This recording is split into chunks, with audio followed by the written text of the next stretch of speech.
dengan alasan masih COVID atau tidak. Karena kalau dilarang buka puasa keseluruhan karena COVID sungguh tidak adil. Karena sudah pada pesta, sudah pada konser, giliran buka puasa bersama, kok itu ada COVID. COVID-nya kok muncul ketika Ramadan saja. Kalau bicara soal bagaimana hidup sederhana, saya pikir buka puasa itu sederhana. Karena rata-rata kita buka puasa bersama itu santunan anak yatim. Makanya di bulan Ramadan ini, meskipun banyak perbelanjaan, tapi inflasi bisa ditekan. Harga mata uang kita itu tetap stabil karena memang produksi masyarakat kecil itu bergerak. Oleh karena itu, mengklaster kepada ASN dan kepada pejabat mungkin ada benarnya, tapi kalau kepada kita tentu diharap-harap, khususnya saudara kita yang merawat, melayani yatim piatu dan orang tak mampu, itu bulan Ramadan lah waktunya mengumpulkan untuk pembelajaran selama setahun ke depan. Oleh karena itu, kalau bicara soal keadilan, inilah yang disebutkan sebagai awal peradaban kemanusiaan, itu berasal dari soal keadilan. Karena dengan keadilan itu muncul saling mencintai di antara kita, saling menyayangi di antara kita. Apa itu adil? Wat syai' fi mahallihi, meletakkan sesuatu pada tempatnya. Proporsional, bukan rata. Kalau rata pasti dia adil, karena adil itu meletakkan sesuatu pada tempatnya.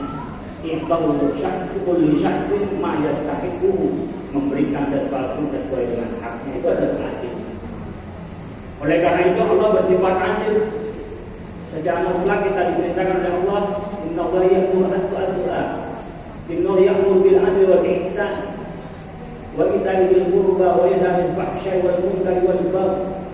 Allah memerintahkan kepada kita untuk berbuat adil. Tapi kalau mau lebih sempurna, bukan sekedar adil tapi ihsan. Adil maknanya adalah sekedar memastikan yang dimiliki orang lain adalah bagi orang lain, yang dimiliki oleh saya adalah milik saya. Memastikan bahwa kewajiban orang lain dilaksanakan dan kewajiban kita dilaksanakan. Tapi kalau ihsan lebih dari soal adil, kita lebih daripada hak orang lain kita sampaikan kepada orang lain. Lebih mengerjakan kepada yang menjadi kewajiban kita, lebih sempurna, itu adalah ihsan. Oleh karena itu, langkah yang paling minimal adalah adil. Dan adil itulah yang melahirkan cinta dan kita lebih dicintai lagi manakala kita ihsan.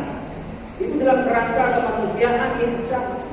Makanya ihsan yang paling sempurna bukan sekedar baik, tapi an-tuhsina liman asa'a ilaik, bisa berbuat baik kepada orang yang berbuat buruk kepada kita. Jadi kalau orang baik dibalas dengan baik itu biasa. Apalagi orang buruk dibalas buruk, itu bukan biasanya muslim.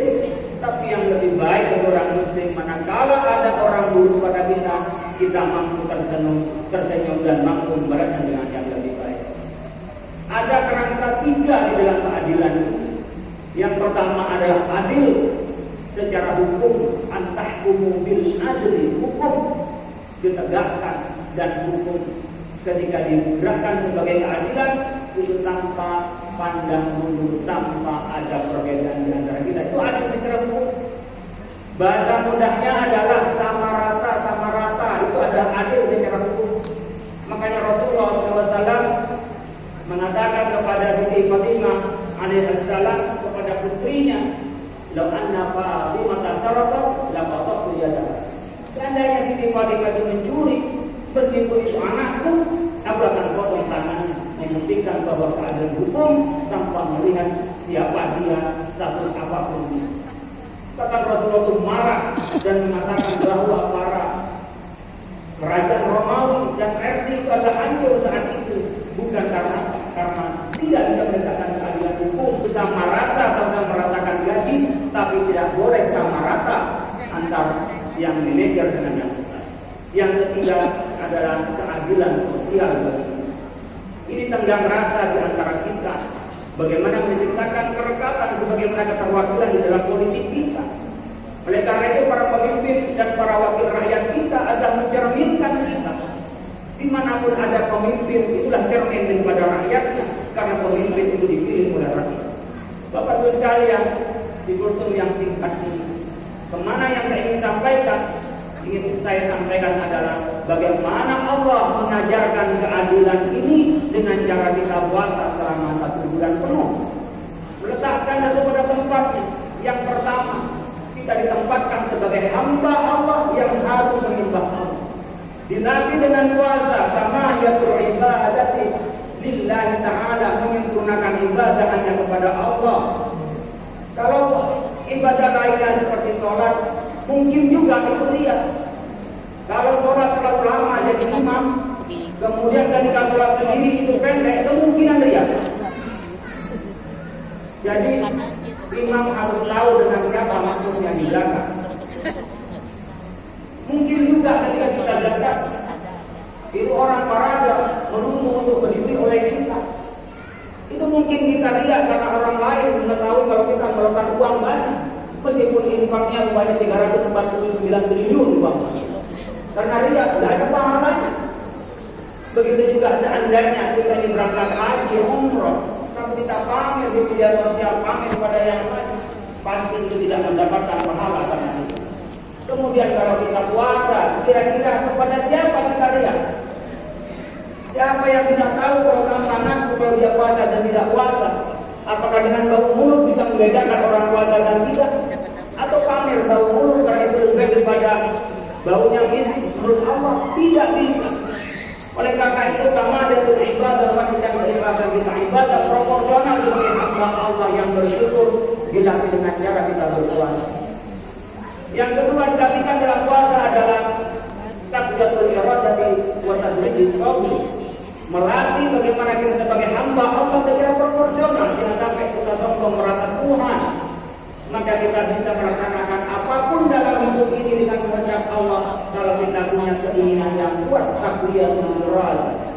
Dan harus ingat adalah tadrijis shaum, sabar. Sabar bukan berarti diam, bukan berarti menyerah. Sabar adalah orang yang terus bekerja, tak pernah putus asa untuk terus berusaha. Adalah sabar. Baik kita berangkat mencari ilmu, baik kita berangkat mencari harta, baik dalam memperjuangkan agama Islam, itu adalah sabar. Yang pernah dijelaskan oleh Allah Subhanahu wa Ta'ala, bagaimana kita peduli pada orang lain. Dan itu dilatih dengan cara kita lapar. Kalau kita hanya mendengar ada orang miskin, kalau kita melihat ada orang miskin, mungkin tidak begitu peduli dengan diri kita. Tapi kalau kita sudah merasakan jadi orang miskin, insya Allah kita akan lebih peduli kepada mereka. Maka beda antara orang kaya mantan orang miskin dan orang kaya yang mulai kecil itu kaya, itu beda. Karena pernah merasakan miskin. Oleh karena itu Allah Subhanahu wa Ta'ala memberikan rasa kepada kita, kepada orang yang tak mampu dengan cara kita berpuasa. Itu pun tidak sepenuhnya seperti orang miskin. Karena orang miskin tidak makan, tidak tahu dia juga kapan bisa makan. Sementara orang yang berpuasa hanya menunda makan, sementara makanannya banyak, bahkan mungkin balas dendam pada saat buka puasa. Tetapi dalam saat keadaan lapar itulah diri kita ini oleh Allah Subhanahu wa Ta'ala diajari merasakan orang yang tak mampu, sehingga kita boleh jadi dalam diri kita ini adalah muncul rasa empati dan peka dan peduli kepada yang lain. Yang diimplementasikan oleh Rasulullah dengan ajarannya, Rasulullah paling dermawan pada bulan Ramadan, dan Allah menjadikan dengan pahala yang berlipat ganda dan memberikan maghfirah kepada kita semua, dan mengimplementasikan di akhir puasa kita dengan zakatul fitri, kebersihan untuk kembali kepada kefitrahan kita. Mudah-mudahan ungkapan singkat ini dapat merefleksikan diri kita, yang jadi pemimpin menjadi adil pada rakyatnya, yang jadi orang tua juga adil dalam keluarganya, termasuk adil pada diri sendiri, dan dimulai adil dengan cara berpikirnya, yaitu tidak ada lain kembali kepada Al-Quran dan latihan melalui puasa di bulan Ramadan. Mudah-mudahan bermanfaat. Kurang lebihnya mohon maaf. Wallahul muwaffiq ila aqwamit thoriq. Wassalamualaikum warahmatullahi wabarakatuh. Hai Begam Ceria, apa kabar? Terima kasih sudah menonton tausiah dari Dr. Andes Khalil Hafiz MA. Nah, sekarang kita akan lanjut sholat raweh ya. Jangan lupa mau di subscribe, like, dan komen. Terima kasih.